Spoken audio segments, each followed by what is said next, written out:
I've tried Android watches in the past, and it's just something I never really used. I mean, when you got the Apple Watch and the iPhone, not many Android watches work with Apple and their ecosystem. This one does, not to say that this is the first one, but there are certainly many out there. So let's go ahead and open this one up, take a look at it, and give you guys my first impressions. Now this does retail for $249. It does compare to the Apple Watch, being that it is a 44mm style. Of course, being round does take up a little different real estate on your wrist. So I'm excited to compare the two of them together and see exactly what they look like. So let's go ahead and tear into the box here. Not much as far as that goes. You do have to open this up here. And we'll open that up, get that out of the way, and there's the watch.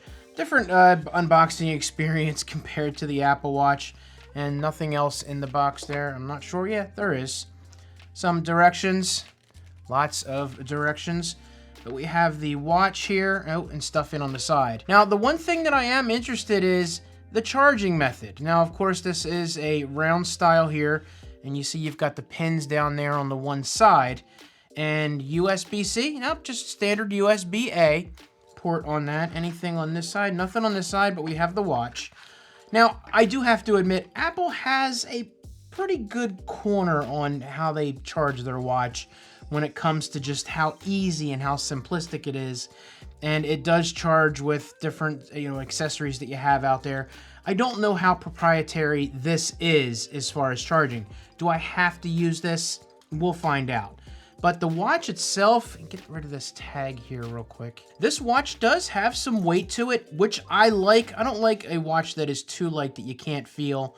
But as I was just saying earlier, you do have the sensor on the back here, and it does look like, as far as charging goes, I'll be completely honest with you guys, I'm not quite sure yet. Again, as I just mentioned, it's got pins on the back here. Is that going? Yeah, it does. It does magnet to it. Now, which side this needs to go on, I'm not too sure. They do have the magnets on this side, so maybe that is just to line it up on either side, so it can be on either side. It's got a nice lock to it, and I guess it does move around there, so we'll have to test that out and see exactly how that works.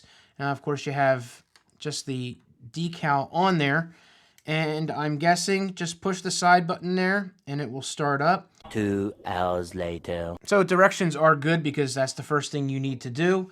And first thing it says is to charge and power on. Okay, we are plugged in. Let's go ahead and hook this up. And I felt the vibration. It turned on immediately. Now, like I said, I haven't used Wear OS, oh my goodness, in such a long time. So much has changed. I don't claim to be an expert in any of this, so there you go. First-hand experience. If you're someone that's doing this for the first time, we're doing this together. And I will hopefully help you out the best that I can with my limited knowledge. So once you download your app, you're going to have everything right next to each other, so we could do the start the setup. And I'm guessing we're going to have to go ahead and sync these two via Bluetooth eventually. So by continuing, you agree, blah, blah, blah. Fitness may store your information. Automatic updates, that's fine. I agree with that. Yes, let's go ahead and make it better. We always want to make it better. Enable your Bluetooth sharing, which I do. I have that enabled, so yes, that is turned on. So it's going to go ahead and find it. Yes, that did find it. That is the number that is down there. So we will go ahead and click on that, I'm guessing. Yes. So we're pairing. Those numbers are the same. We are setting those up. Yes, that is good. That's the right information. So it's connected. It looks like that is about it. Continuing the setup on the phone. I don't know the similarities between Apple Watch and Wear OS. I'm guessing it's going to be a lot of the same thing. This watch can do a whole heck of a lot. So I'm looking forward to actually trying it out and seeing what works and what is different than the Apple Watch itself, as I'm putting in my Wi-Fi password right now. So while this is loading up, I mean, the important things for this watch, you should be able to use it more than a day. And unfortunately, that's where we are with battery life when it comes to watches and phones and all that sort of stuff. I know that sometimes I'm able to get more than a day out of this, depending on how busy I am and whatnot, or how much I use it. But there is an always-on display on this, tons of watch faces, hundreds of apps that you can use. Health, there's tracking, activity goals, steps, heart rate, sleeping, cardio level, and so much more on that. So utility, stay connected for calls, text, apps, automatic updates, never miss a call, you can answer the phone. Preloaded apps gives you agenda, alarm, battery optimized, activity mode, calendar, cardio level tracking. There are so many things that are the same thing that is on the Apple Watch. And that's good. That's what you want. You want to be able to have a competitor that can do things a little bit differently, maybe a little better, and offer you something that if you don't have an iPhone, you got an Android. This is something that you can do, and you don't have to feel like that you have to do an Apple product. You can keep your Android phone and get a good watch. Now that's what we'll test out to see how good that is. Now there's a bunch of other specs here, but I'll go ahead and list that information down below. Honestly, if you want to read it, read it. I don't know how much they mean to you. They don't mean a whole lot to me just getting into it. So again, I'll leave that link in the description. You can check that out. So it looks like we are all set. So that is good to go. Again, here we go. You can install Google Fit. That's fine. We'll go ahead and install that right now. Oh, that's actually an activity tracker. Pretty interesting. So I will use my face to agree to do that. So while that is setting up, let's go ahead and just kind of show you guys a little bit here. You got learn more about Watch OS, or Wear OS, I should say. Swipe in each direction. That will give you your steps. That will give you your heart rate, which will sign into that Google Fit. I'll talk more about that in the review video and the follow-up on these. Sleep. And this looks like potentially calculator. You got your calculator up there. Yeah, we want to display that stuff on there. Oh, okay, so you can actually use... Oh, that's pretty cool. That's actually the phone on there. So, if we swipe back this way, we'll go back to the main screen itself. You swipe in another direction. You can do Google Voice. That's pretty cool.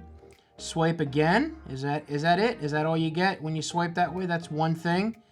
And you notice there that it kind of tells you where you're going, and when you get to the bottom, you're there. You can go into your settings. So let's go ahead and swipe back over. If we swipe up, looks like we reach our, again, settings, airplane mode, silence, battery. I'm guessing this is theater mode. Oh, okay, you can turn that off. Night mode, and then of course brightness. Down here it tells you if you're connected, what your battery is left on this.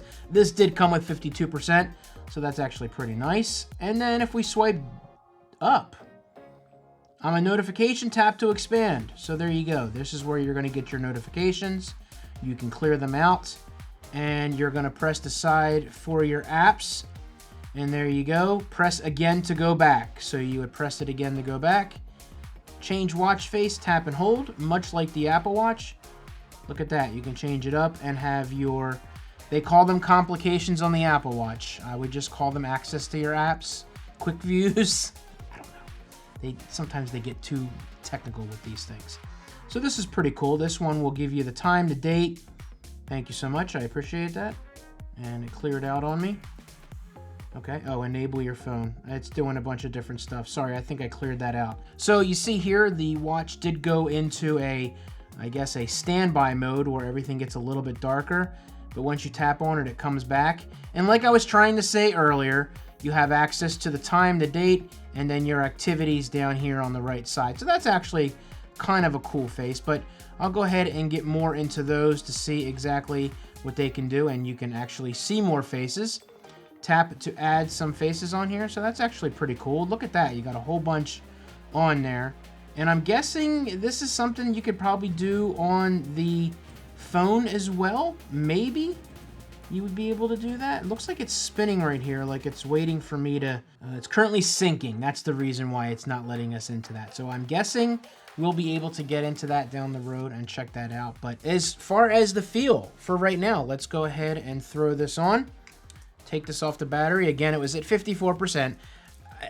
I'm still really feeling this. I like the weight that's on it, and I do need to take some links out. That is a little bit big on my wrist. But just as the beginning or a quick glance at how this looks, I like the way that looks. I like the size on my wrist. It's a nice even size. It doesn't look too big or too small.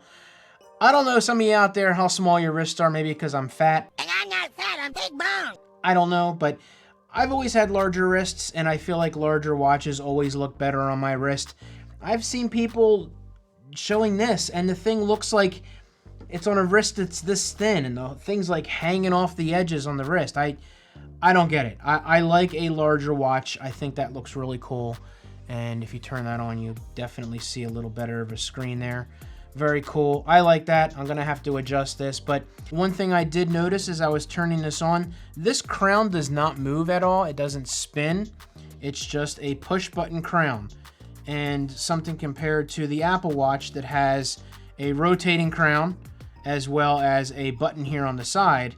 But when you are going here on the side and you're looking through your apps, there's no way kind of wheeled down, so you're forced to actually have to touch the watch, as opposed to being able to move the crown to do that. What would that be good for? If you got something on your hands and you don't necessarily want to touch the screen all the time. Less chance to scratch it if you can use the nub of your finger to move that around if you're trying to do something.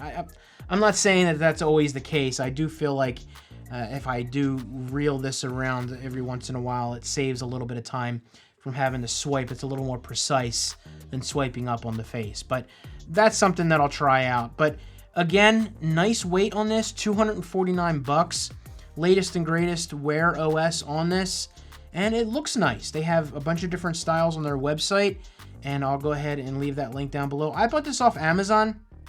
I got it early pre-order, and I'll leave the Amazon link if you want to support the channel. But more on this. In the meantime, if you want to check out what I did on this watch, go ahead and click those videos right there. Don't forget to hit that subscribe button. You guys have a great day, and I'll see you in the next video.